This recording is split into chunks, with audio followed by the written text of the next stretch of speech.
After a big snowfall Omaha just experienced, people are looking for fun things to do while still staying warm. Defy Gravity is one of Omaha Metro's newest attractions, which is a 6,000-foot trampoline complex that includes many activities and events to help beat those colder months.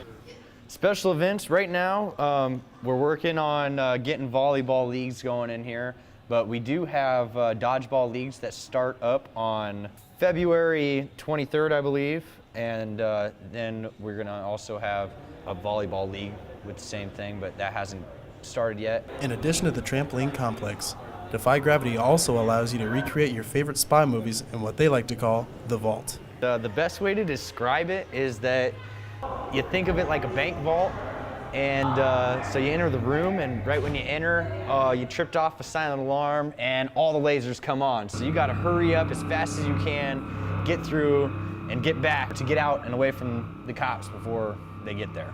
After jumping and dodging for hours, Defy Gravity also provides a full concession stand called the Skybox, which has a full ice cream bar as well.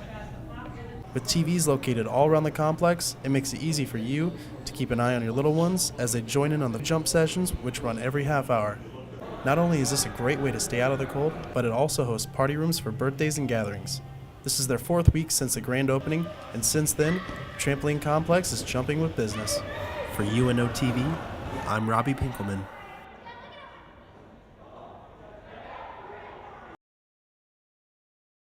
The two frontrunners, Chuck Hassebrook and Stephen Lustgarten, are presenting their names throughout Nebraska in different ways. Chuck Hassebrook, Executive Director of the Center for Rural Affairs of Lyons, Nebraska, tells us a little more about his campaign and why he's running. I'm running for the Senate because Washington isn't working right now for average American families. Washington's working quite well for the most powerful special interests in America, but Washington is not working to make America a stronger nation and to create a more perfect union. And so I'm running to change that because we need to get Washington refocused on serving the common good of ordinary working families in America. Hassebrook has been campaigning around smaller rural areas of Nebraska, but is also planning to campaign in bigger cities and towns as well. He goes on to tell us one of his biggest priorities in this campaign.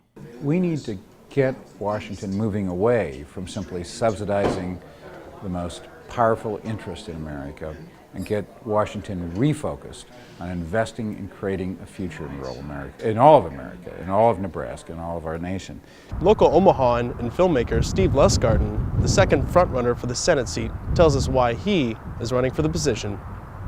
I'm running for Senate because I was getting angry that there's such big money in the game that nobody else could play anymore, and that the big banks had created this entire Ponzi scheme on the American public by running the mortgage loans through CDS swaps and whatever, and no one had ever been taken to court for it. No one has ever paid any dues for the things they did, and they basically walked away with hundreds and hundreds of millions of dollars in bonuses.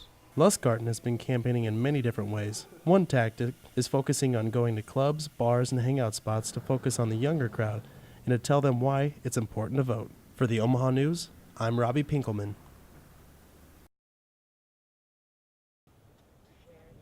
Last Friday, UNO students alongside with other local students from Omaha Central and North High School partook in the 24th Annual Global Youth Service Day, where volunteers cleaned up local parks, helped community outreach organizations, and conducted neighborhood improvement activities. These students also joined millions of other young people around the world who are creating community change as a part of the Global Youth Service Day, the world's largest and longest running service event.